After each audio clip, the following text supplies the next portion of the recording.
Okay, so take me back to the end of 2019. What was the trigger? Um, it was a case where I got used to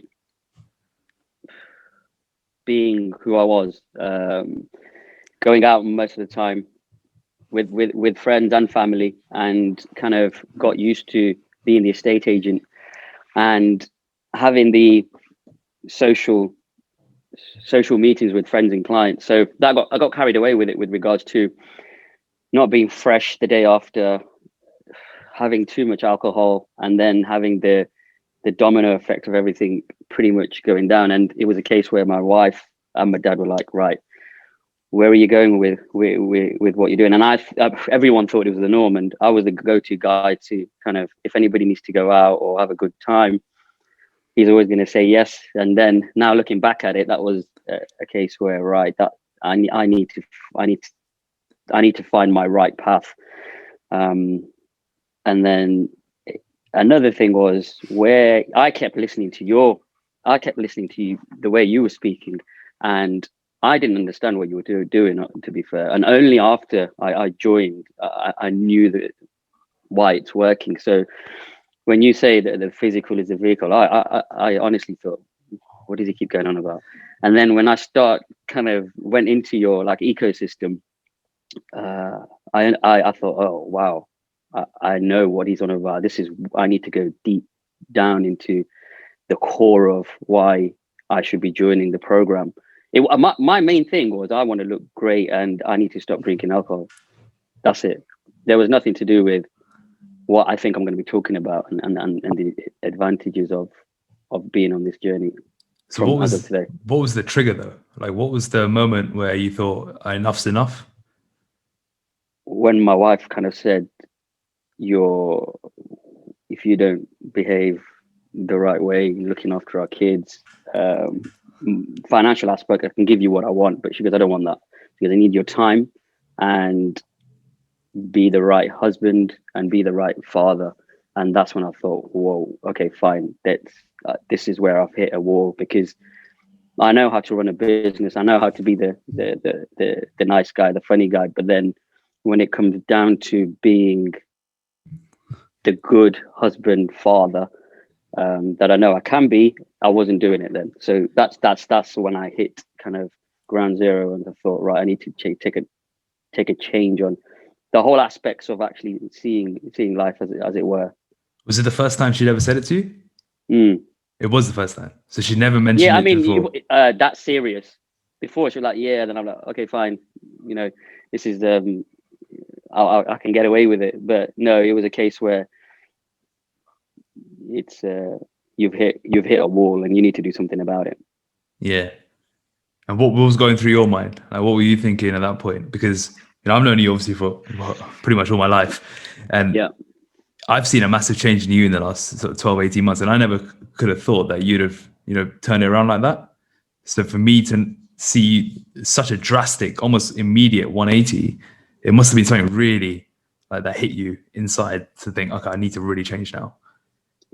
Yeah, I mean, I don't know. Your listeners know we're cousins, but I've been the kid that kind of got away with it, and I got expelled from secondary school. I didn't finish my degree. I was pretty much nuisance, and it's very. I don't really like. I still talk about it. I don't like mention it because it's so cliche. Everybody dropped out and blah blah blah. But in my family, they knew me as the naughty kid as well. So I think that I had that going. I still have that, and I knew I could get away with stuff. But I think when my wife said to me, "It's kind of this door only, and there's no other option," I kind of said, "All right, I need to grow up. I need to make changes in my life," and that was my not my why, but that was my kind of, I need to take a right turn, because where I'm going is going to be in a messy environment. And what made you think that it was your health that was the answer to that? To be fair, it wasn't the health; it was my consumption of alcohol. Because I mean, I could have a friend for each day that I could go out, um, and I know as well. But it was going back and thinking now on my brain now, it was the only thing I could do to avoid the stress. So I kind of knew this is my go-to. And when I've been to the pub or seen my mates or done that, I'm fine. But really, I was just making I was digging a bigger hole, because the whole thing was, I'm going back, not fresh in the morning. I sold my business as well in 2018. So things were kind of, financially, I was okay. I could pretty much do what I want. Kids are at school. And there was no kind of urge for me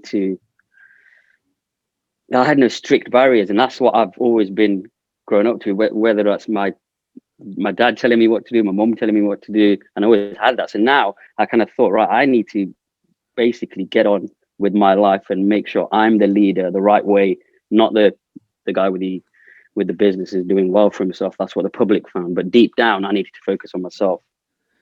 What would you think you're on? I'm sure you've had a reflection on this, but what do you think you were almost running away from, or what were you trying to sweep under the carpet that you're using alcohol to cover up for?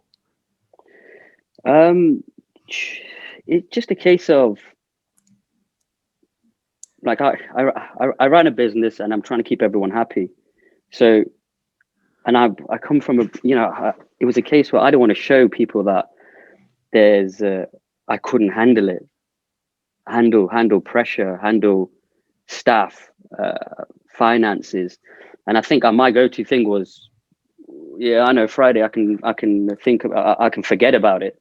That's what I think. Do you think it was almost like to keep the bravado, the male bravado continuing, and that ego continuing, you had to fuel it with alcohol in order to maintain that external visibility? Yeah. I mean, and keeping that hard exterior, I think that's what it was. Not kind of talking to anyone about it.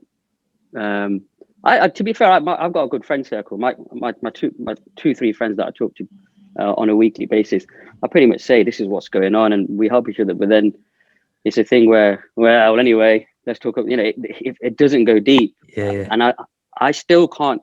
To be fair, things have changed in the last 12 months, and during lockdown on Zoom calls, some of my mates, like, we had 6 of us, and we all said we actually miss each other, and we were talking really deep down, as men don't do.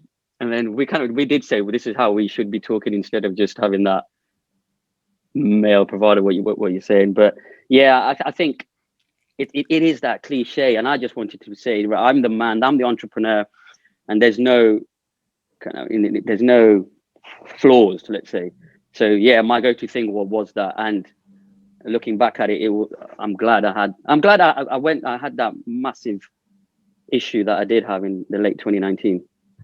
Do you think if you circle back even earlier, before you got into business, or even like in the early days of that, when you're still trying to make something of yourself, what was the alcohol representing then for you? Do you think the later years of the alcohol use you're mentioning now, I'm assuming it carried on from earlier on? How do you think, what do you think you were looking back on, you were using it for then?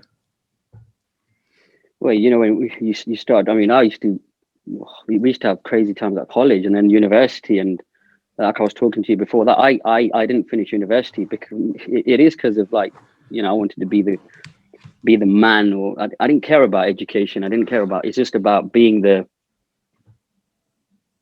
exterior I had was the funny guy, go to arts because you'll have a good time. And I'm not bothered about getting a degree and going for what people were really going for. And alcohol's always been in that kind of journey with me. So since the last 12 months, I've been kind of telling everyone, right, I've quit and this is what I'm doing now. And now my close friends are saying, right, I'm doing 9 months of it, or I'm doing 8 months of it as well, because we've seen what you're doing now. Have you touched the drop since start of 2020? Yeah. No. So what I did was I do it in a way where it's not like I used to do Wednesday, Friday, Saturday, and then Sunday afternoon as well. Yeah, and it was normal. Like I could. The worst thing was, one of my staff one time said, "What time did you get in? Because I was with you on a Friday night, and I've opened the shop at Saturday, and then I used to think, well, what am I doing? But yeah, it's just a case where, slowly things were getting worse, and I thought that's when I hit the wall. That's when I thought I wanted to change. Before that, I didn't want to change. On reflection, do you think you were addicted to it? Yeah, 100%. Yeah. But now is the best thing is now I can kind of say, well, I don't think I'm not going to bullshit you and say like, okay, I can just stay off. I don't think it's like I want to just be sober. That's not what I want to do. Where it's harder is kind of saying I'm going to socialize, but then I know when's the right time, and how to do it as well, because you've got to learn the habits. You can't just change. It's difficult. You've got to learn the habits. What do you use? Saying no, Go on. saying no, going in the right places, the friend circles, they all take into action.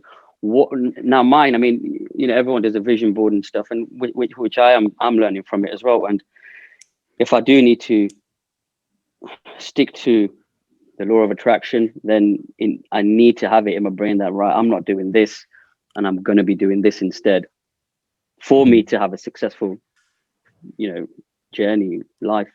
What does success look like for you? Us guys having time, doing what we want. It's difficult. Success, as an entrepreneur, it's difficult to. There's never that. There's never going to be the time with a cigar and on the beach. I'm never going to have that, and I don't want it. The success is. Do you know what? I think I'm successful now.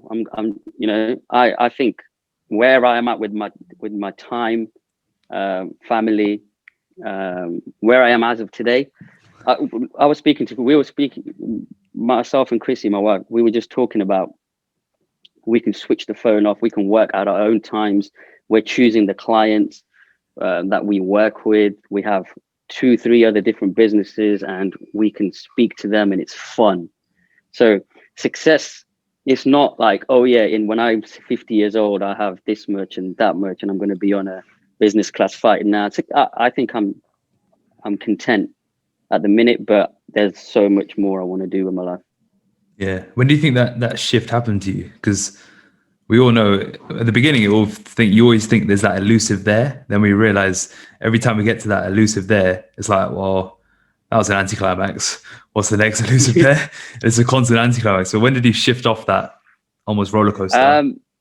Because not long ago, to be fair, I was on another podcast about my why, and we were talking about what is your real why, because everyone says it's success, happiness, my kids, blah blah blah. But when you go really deep, you find out what it is. And I was listening to other people, and I'm thinking, oh, yeah, that's boring, but I want to do something different. So my thing wasn't about finance. It initially was. I mean, I can only talk like this because there's foundations already been made. So you got to get to that stage first, and then you can kind of say, well, what's happening? That's when I thought, right, if I'm gonna be chasing that dream for all my life, but it's shifting the goals, because I'm never gonna have that moment. I don't want that moment where I can say, yeah, I'm on the beach. I can, I'm done. I just want to keep learning. And ideally, my kind of why is always giving back. I want to show people where I've come from. I don't have the education that most people have, and I can show. I want to say to people, this is what you need to do. There's so many people that I talk to that are in the same journey that I was 2 years ago, but they don't want to. People don't want to, which is working 9 to 5, Friday being 5 o'clock. You're on the boozer. Saturday you're back on it. Sunday night everyone's dreading it. And then when Sunday nights become nice, that's when you know your life's getting better. So I used to. The reason why I saw the estate agency was because I had enough. It was there was no drive. I was leaving before my staff were. So that's when I thought, right, I need to. This is not good. And then my mum, I had the conversation. She was like, I was praying for you to tell me that. So I was like, whoa, let's do this. Let's get. We had a 5-year plan from there when we had that discussion. Because when me and my mum used to work together, we're like, I know she's like my best friend. I've talked to her about everything, but we never talked about, are you, we're not really happy. Like, I wasn't born to be a letting administrator. No offense to him, because it's a hard job, but I think when you have that moment where there's so much to life, and you need to kind of start getting to those parts of where you want to be, then you kind of shift it. Did you have so it's when you have a successful business, it's very difficult to let go of it and just think, actually, well, even though I'm doing really financially well, I've got something really solid here, I'm actually going to give it all up and start something different. At what point did you think, oh, go on, I wasn't scared financially, because I knew, I wasn't going to ask financially. I was going to ask more like, how did you let your almost like your ego say, okay, I'm cool with letting this all go. I'm going to go start something new, something I've got no experience in, which is ultimately what you did, right? With what you run now with Metric Connect, there's no experience in that. No, but there was a gap. So the whole thing was, I started to develop 2 properties before we sold up the estate agency. My whole thing was, we were going to go straight into property development. And when I did the first one after the property, the estate agency side of the business sold, I thought, wow, I'm delegating everything. Now I've got more time. So I was, in that time, both my kids were at nursery, and my wife was on maternity leave, and I had a whole year with my kids. So, and I was at home. And when I thought, if I delegate everything right now, I'm still getting more time. So I took 6 months worth of just thinking of what businesses I want to do. I looked at anything you can think of. And then we had a conversation about, why don't we work backwards? Why don't we do my this is one of my biggest things. I said I didn't want to open a shop. I don't want to physically go in. I don't want to do this. And we made a tick sheet, and all of it was about helping businesses, B2B, and what I want to do. When I sold up, all the competition that I used to have in Leicester rang me to say, how do I get on Google? How do you do your Twitter? Because Instagram wasn't there. I did my first post and no one was doing it. I always had the kind of, I want to be on top of Google. We should be talking about Facebook. This is 15 years ago, right? And Twitter was my main thing. So then I thought, right, this is just a no-brainer. These guys are all telling me, and I thought, shall I do a consultation with all estate agents? Then I started looking at social media, and yeah, I had that. I know where I was when I was walking my dog, where I had that light bulb moment. I think, right, I need to. I stopped the walk and I went back home, and I did everything. Honestly, on that day, I said it. I go, Chrissy, I've got it. This is what we're going to do, and that's what we're doing now. Yeah, fantastic. On the topic of giving back, I'm assuming that's kind of in the role that you're doing now. You're saying your why in life is around giving back. Can you explain a bit more? No. So so my why is your. So my why, I can change it, right? Your why can be changed. Yeah. But at the minute, where I'm feeling, when I'm doing it right. So during lockdown, I've been asked to talk to people at Anglia Ruskin University. I've been asked by another school to talk, and just about, it started off with the marketing side of things, but then I talk like the way I'm talking now. I talk about everything, so I'm quite transparent now. And I say, this is what I've done, this is what I'm doing. And then people like, forget what you're talking about in terms of marketing. We want to know why you did this and how did you do this business. And every time I keep coming back from a call, or I'm having this call with I had someone DM me the other day about, shall I go to uni or not? I'll go into that in a bit, but when I come off these calls and when I have that, I feel so good. I just, like a lady, I made her cry, because I kind of went on to going so deep into her journey about, why do you care about what you look like in front of the camera? Because she goes, one of my family members, or it was something like that. Are they paying your bills? where is your goal in life? Are there anything to do with it? Everybody, all of us care what other people think, but then you need to learn how to deal with that. So every time I was talking to people, and the neurons in there, they were just giving the right feedback to me, and I was like, this is what I want to do. This is where I get most of my joy. Not when I've flipped a property and this much money's come in or whatever. It's when people DM me or email me or just go on a call and say, do you know what, I just needed that half an hour with you. And so I was like, I was getting goosebumps when people telling me that. So I thought, right, this is where I want to be. I've got different things we want to do, which I think I should speak about it in about a year's time. But there's a lot of stuff I want to give back. But both myself and Chrissy, we want to give back. We think we're in a fortunate place. But it's about wherever you are. When you say, are you happy and what is success? It's how I'm actually kind of absorbing all that in and then saying, well, there's so much to life to give back. The giving back is like, that's my main goal. At what point did this kind of come to light? What do you mean? Do you know what? I think I'm always like that.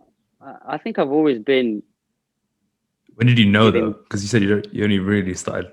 Gut instinct is now. I to be fair, I think when just the response I'm getting on Instagram. Okay. Like because initially I was thinking, why do they want to listen to me? It's not that much of a great story, right? And then people are going through hardship when they're asking you those questions, and then just to hear someone just tell you you're actually doing all right, just change this bit and then you'll be fine. And then people come, and I always say to people, come back to me, let me see what you think. And I'm not charging stuff like this.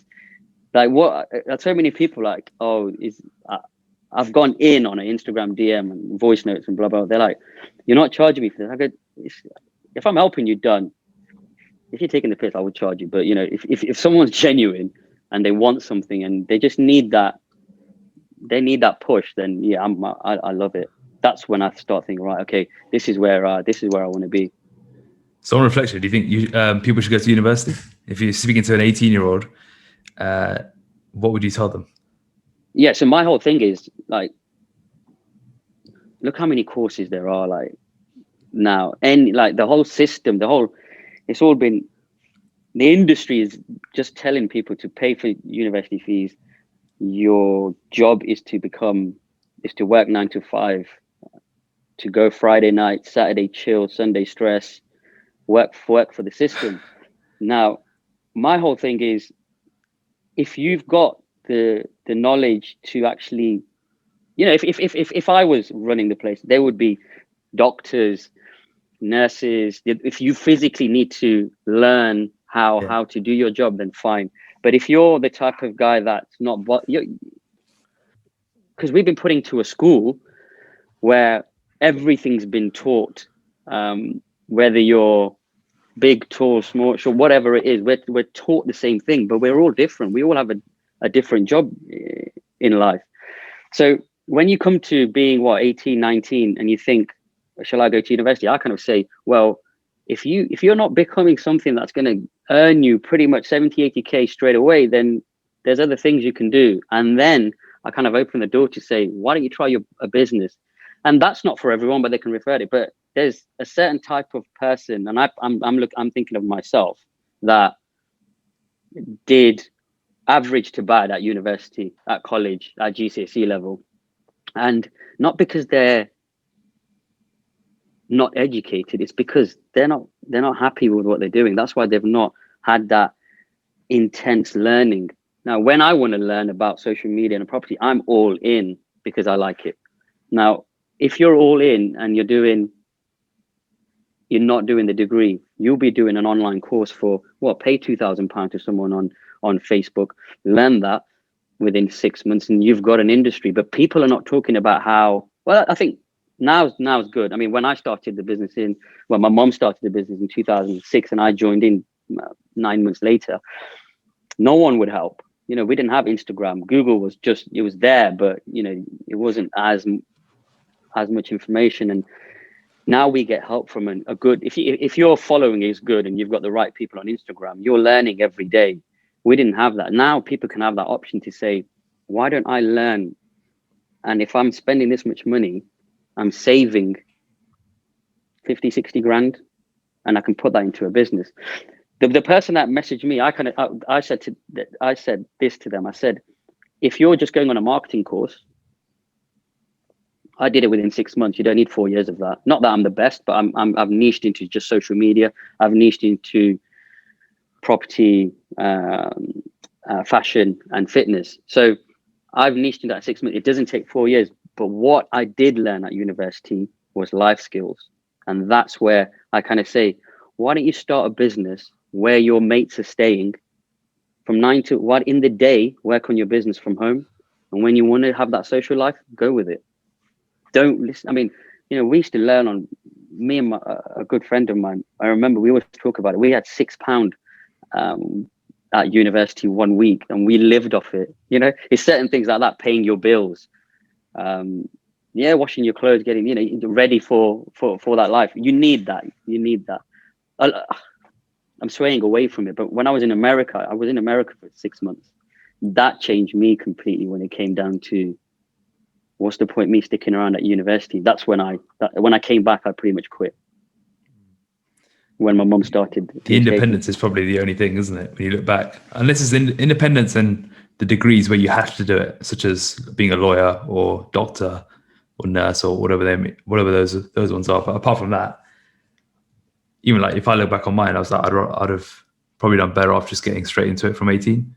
But it's the life skills and that sort of thinking that it's probably hard to get at that age. But and a lot of it is the generation above us, right? Yeah, like they get it. I know for a fact my mum and dad were embarrassed when I didn't graduate. Yeah. I didn't talk about it for maybe 5 years. And I blagged it as well. I kind of said, when people talked about when's your graduation, I was like, yeah, I'm not going to talk about that because I was embarrassed. So that kind of whole system needs to change, because the credit you were getting when my business was doing well and people knew about it and our families, that's what kind of drove me to say, yeah, well, I quit uni. But now so many people say it is you.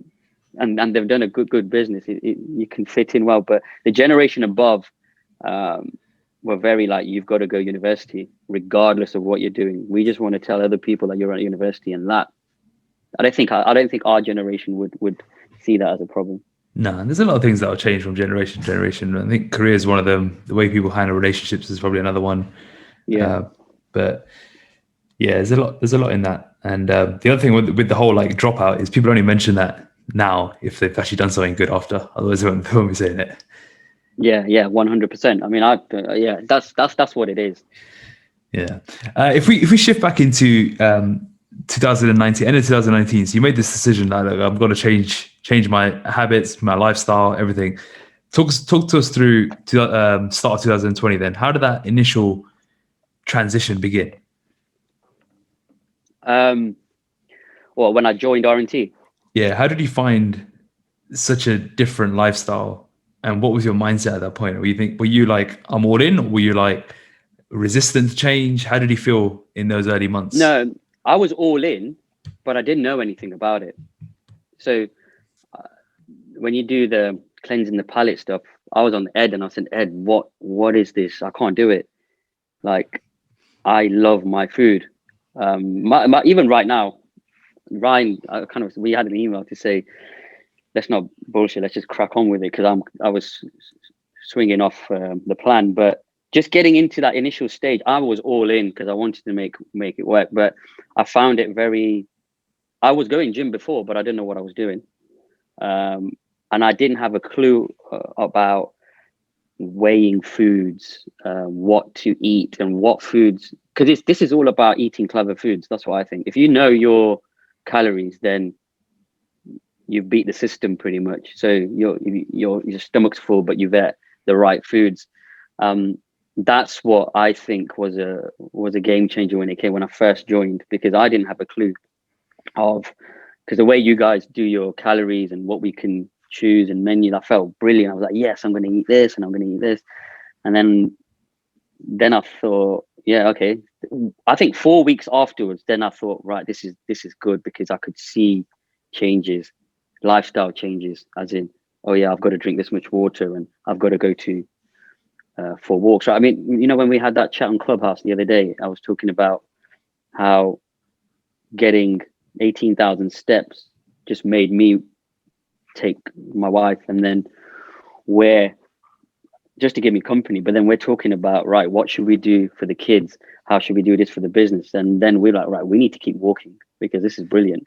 So it's stuff like that that changes your life. Today we had lunch and we actually talked about it 5 minutes before the podcast. She said to me, God, I can't see you. It feels weird you eating, just liking salads. And I said, yeah, the whole thing's changed.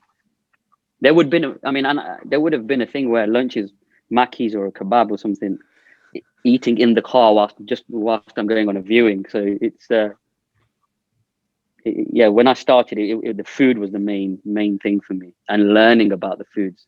So you said around the learning and the foods, and also just thinking of yourself as like, I need my food. I love all these different types of food. How did you get over that initial feeling? Because that's something everyone says. I'm a massive foodie. I need something different all the time.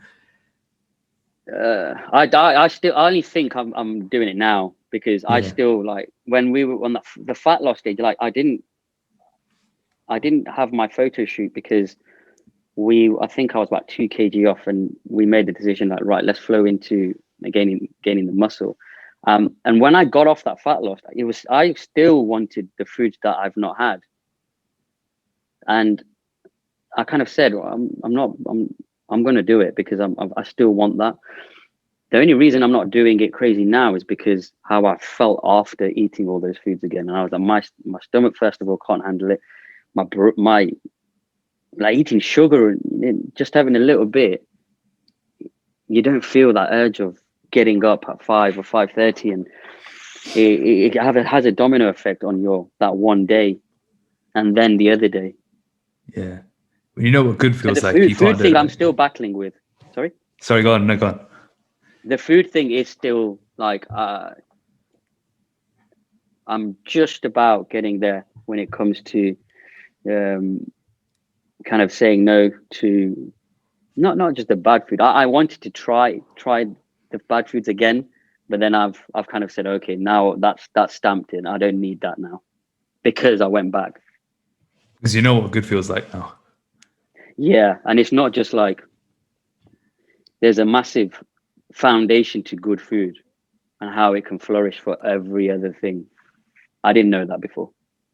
When you said you had the shift from fat loss into now you're building muscle, but you managed to also keep the weight off, which is something we talk about a lot, is getting into shape. But if you're going to get into shape, stay there. Don't Yeah, just rebound. Or how was that period of it's very easy to rebound and lose your discipline I when you're in did that though. period. I did. And how did I you did. find that? And talk about the struggle around it. So I'm going to say, honestly, I felt like quitting because I was like, I've had enough. And then when I look at it deep down, it's not, initially I was like, I don't want to quit this. And what it's doing for me overweighs going back to the norm.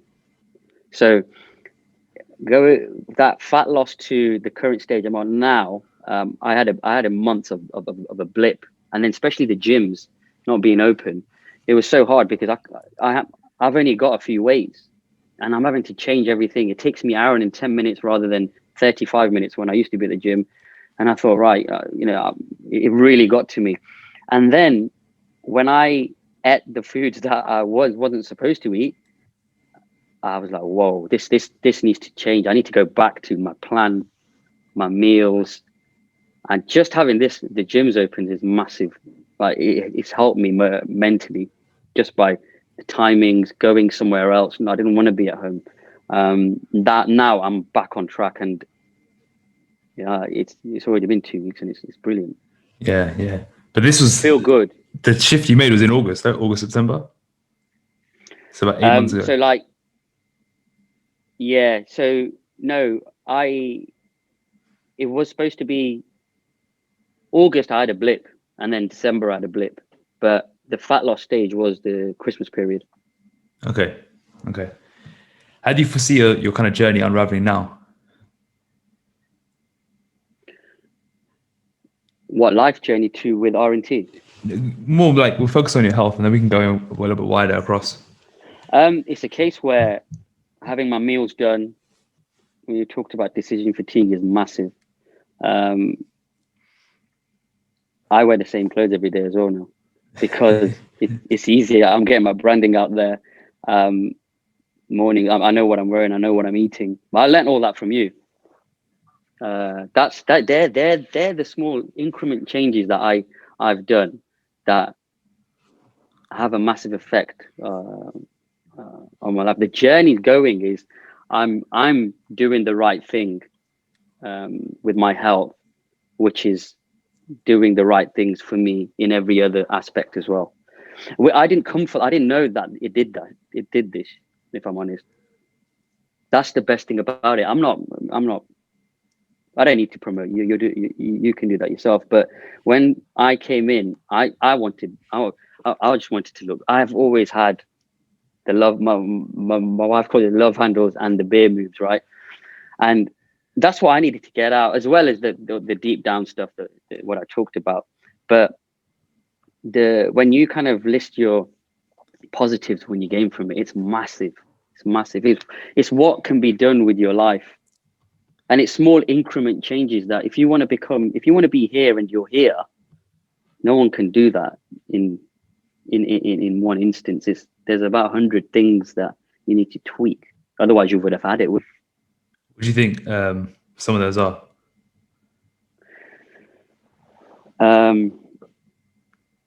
Main things are eating the right things, training, because something happens when I train in the morning. I don't train in the evening. When I train in the morning, I'm so focused, way past 5 o'clock. I'll have my lunch, but the amount I can do in one day when I've had good food the night before and training in the day, there's chemicals that are flowing in the right places, and I know that the best thing about it is I used to hate the gym, and now when I'm not there or when I'm not doing my runs or something, I know that I'm going to be lazy. I'm going to feel a bit, all right, forget it. Let's call it at 4 o'clock. Let's do something else. That's the biggest thing for me. Like, if I tell you what I've done in the last 12 months, I'm so happy for what myself and Chrissy have done with regards to the business, where we're at. There's more smiles because you're doing the right things, and it's because of all this. Well, a lot of people say they don't get what the physical is the vehicle means until they do it. Why do you think that is?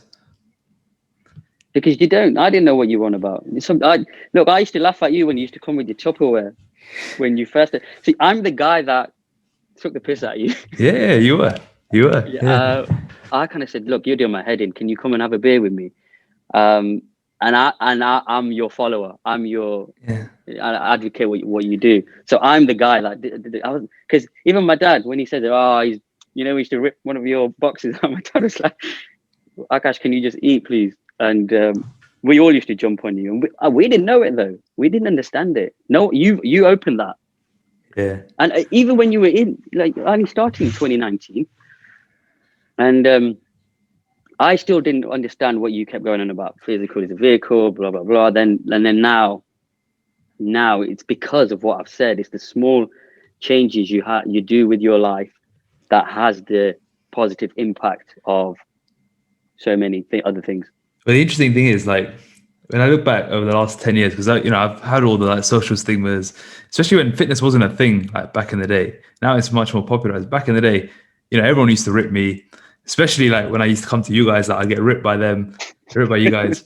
But even like quite recently, if I think, and I remember this really vividly, and you probably don't want me sharing it now, but we remember we had Oktoberfest in 2018, right? Yeah. And this is and the reason why I never came to the one before, because I was like, it's not my thing, right? And I was like, you know what? I want to be more flexible. I'm going to go out and see what this thing's about. And but I have to stress you for that. Yeah. And it was a big, like, in my head, I'm like, I know it's not going to be my thing. And in the little build up to it, I was telling everyone, oh, I can't be asked to do this thing, but I'm just going to show up to make them happy for once. And I remember getting there and I was thinking like, I'm going to try this sty, which I couldn't even drink, right? I can't even drink this beer because I know how bad it makes me feel. Like I've done all that in the past. And I remember sitting there thinking after, I was like, these guys are just drinking nonstop. And I'm like, this is just not what I want to be around. And I was like, and I left early that day as well, didn't I? I was like, you did, I made some excuse up and I left.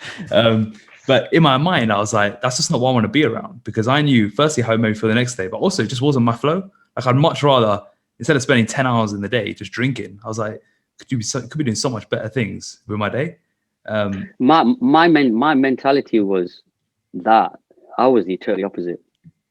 It's a bit embarrassing now when I think of it, but it's still. I mean, it's different things what you want to do with your life and what's fun now. But I didn't understand, and I was like, why has he left? I didn't get the concept then. So and now I feel like I totally get it. I totally get it. I'm in your situation because of the people I'm kind of saying no to. And then, I was a ringleader, right? When it comes to that, getting everyone and having those steins and But everyone loves it. But I think it's hard to like just be like, nah, I'm actually not going to do it. I'm actually going to do something different, or I don't want to be here. It's hard to do that. But what ends up happening, what you end up realizing afterwards is that everyone is probably thinking the same thing. Everyone would rather be doing something probably a little bit more productive, a little bit more beneficial. I mean, even just like the conversation you have when you're just fueled up is always just a load of garbage, right? But when you actually connect on a deeper level and you know how to have proper meaningful conversations, you realize that you can have your social time in much better ways. Then you value, like, who knows, the next Oktoberfest could be like going for a walk in the forest somewhere. Everyone probably have a lot more fun. That's not going to happen. But it's easy enough to say that though, but you need to, you're in that environment, and now I can say, I get what you're saying, but I know that some people might still think, okay, well, we don't get what you're doing. Yeah. But it's stuff like this to talk about it, why do we need this? There's so many stigmas around it. Why don't we go past? Why don't we go ahead of that, past that, and then see the fruits on the other side? Yeah, the world would be a much better place if everyone was taking care of themselves a lot better, and it'd make a lot of sort of societal relationships a lot stronger as well, because there'll be less stigmas around it, and they'd all be benefiting from it. It comes down to, when are you going to make the choice of actually, when do you want to take that and say, right, this is, I want to do it. I had to do it because I think I was pushed against, I wanted to make that change. Most people don't want to, they may be happy, but they're not seeing it. So even asking for what your why is, you only get to that stage in life when something bad's happened or something that's traumatic. You only get to that when something that happens. And I'm blessed that I found it out early in my life. Yeah. It's a trigger. Everyone has a trigger. It's whether they might be looking at themselves in the mirror one day, they might get a passing comment, they might not be able to fit into their jeans. Like something like that usually happens. And then it's like, oh, I need to make a change. Oh, and this is why. And then it evolves. It needs to be more drastic than, then it does evolve. But where I'm trying to get to is just speaking the same language as all right, we'll put this on our Oktoberfest WhatsApp group and then see who's listening to it. Yeah, that'll be a good one. So tell us, like, how has the physical been the vehicle now that you've entered the realm and you understand what it means? So I think people listening to this, they understand where, there's a lot of positive stuff coming from me. So from when I started to where I am now,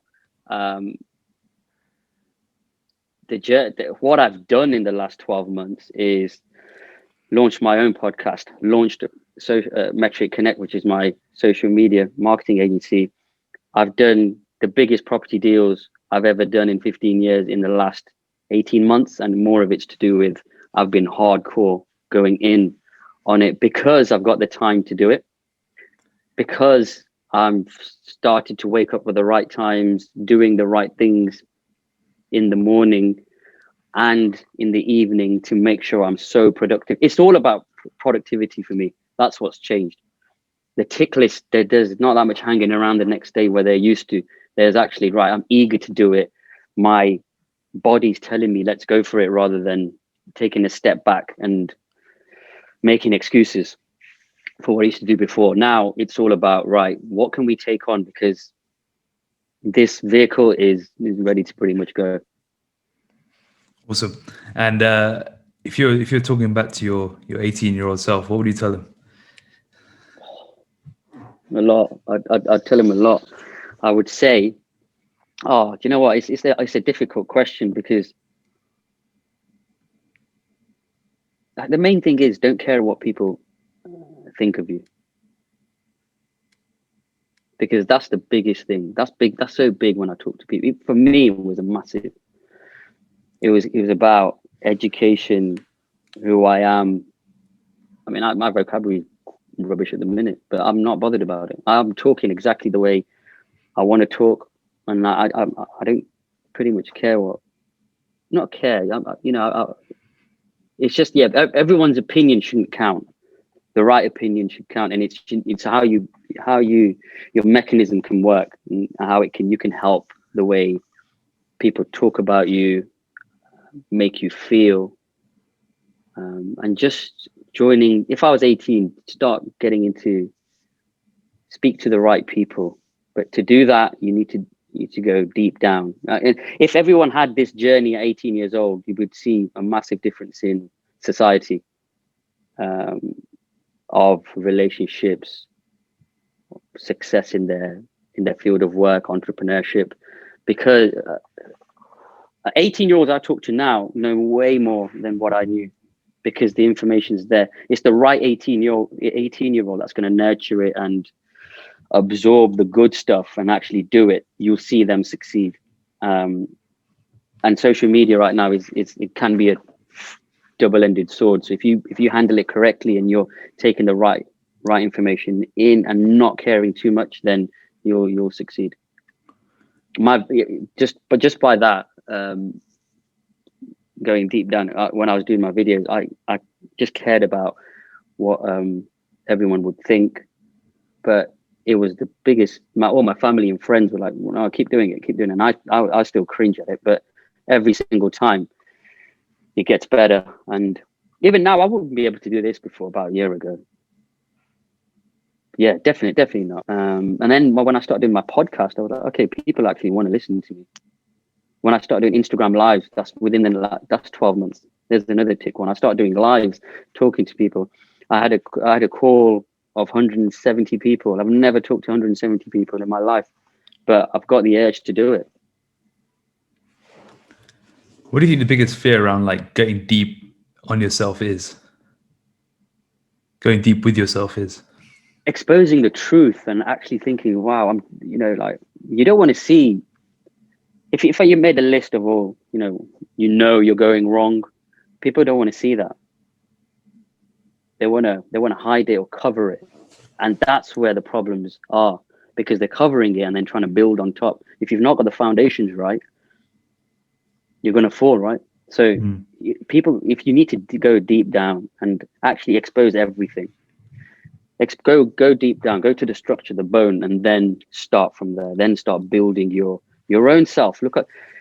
Always start from yourself, because everything else around you will always do it. It's like when you're on a plane, right? You put your mask on first, because you've got to look after yourself to help the other. If you don't, you're going to go, and then you're not going to look after your kid. I always have that in my mind. But yeah, once you go deep down, expose all the negatives, and then have a list of where you want to be, where you want to take your life. What is that vision? Everyone's got that, lovely image, but they don't want to plan them. They think it's a time machine, but you got to plan it, and it's small increments. It's the small things and consistency that are the journey. Well, it's really hard just to actually face yourself there, because it can be very scary, right? To think like, oh, what changes do I need to make? What's actually the truth? And most people would run away from that. And that's where the other things come into play. So stripping that away and actually facing the core, then doing the plan. But once you've done the core bit, that's the hardest part, because the plan, the plan's all right, because you can. That's the main thing is the hardest thing. When you're exposed to it, when you've gone to that level, and you think, I don't care what people think, and this is what I want to be, and this is what I've done, and right, let me start from a clean slate. Then you're so powerful, because then someone's guiding you and you're doing the right things. You're a monster. You can do whatever you want. That's what I feel. I can like take on the world. Awesome. What would you tell someone who's starting their journey now? Don't quit, and kind of listen to your coaches, because you feel. I sometimes feel, all right, I'm going to cheat the system, but it doesn't work. You got to go back on your plan. But yeah, just. I mean, there was a guy in my local co-op, and he knew he was in my Facebook group, and I don't talk much on the group. I kind of listen to it, and he said, "Oh, you're on that journey. I seen you on there," and I said, "How's it going?" And he said, "Oh yeah, it wasn't working for me." But then I know, because I've been there and I was about to do it. So whoever's listening, keep at it, because I don't know. There's so much more I can gain from this year. I'm halfway, so. That what I've learned is it's gonna stick with me for the rest of my life. Like what I've learned with my body. Now I emailed, was it Ed or Ryan? I said, how do I get rid of just my belly? And then I think one of them got pissed off with me, because you just don't get it. So, it's just all about learning. I didn't read the books. I never had you've always loved, being in the gym and stuff. I've never liked it until I know what's on the other side, where my productivity is good. But sticking to it, I was so it was so easy for me to kind of say, Akash, I was going to message and say, I'm done with this. But when I tried to, and I knew I was going backwards, that gave me the biggest reality shock. And I thought, right, I need to be on this, and I still need to learn so much more. Yeah, you'll keep learning. You did the hardest thing, which is not giving up when it gets tough with this, because it's so easy to revert back to your old behaviors. So commend you for that, and thank you for sharing the journey. Yeah, no. It's the best thing. I mean, your dad he's always been messaging me and kind of saying, look, stick at it. Because me and your mum started, like she told me, what did we made the Indian tea with the non-sugar almond. She introduced me to it anyway, and then she messaged me about a month ago about her new pancakes. Oh yeah. And I got it the oat pancake with I think she put chocolate in. Anyway, I got it completely wrong, and I sent her a picture. I said, yours is horrible. She goes, yeah, I gave you the recipe for all of them, not just the one. But yeah, and I think, when you get a support bubble like that, it's good. Because even your dad, like, he's so into it now. When you talk to him, like he FaceTime last week, and I know when it's coming to me, he's going to ask me, what are you eating? And he's so into it, but it's good, because I was like, you understand it. Yeah.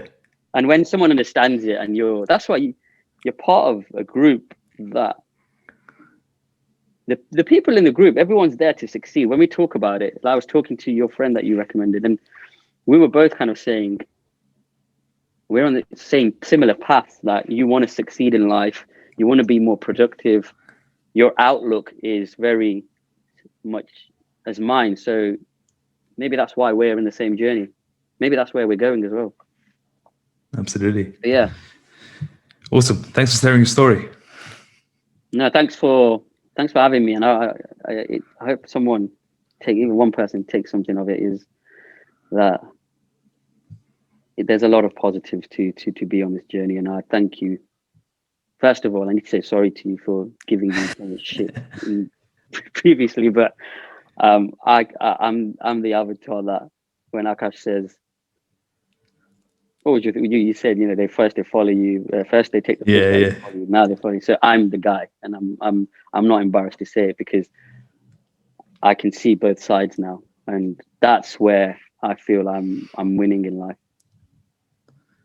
Awesome.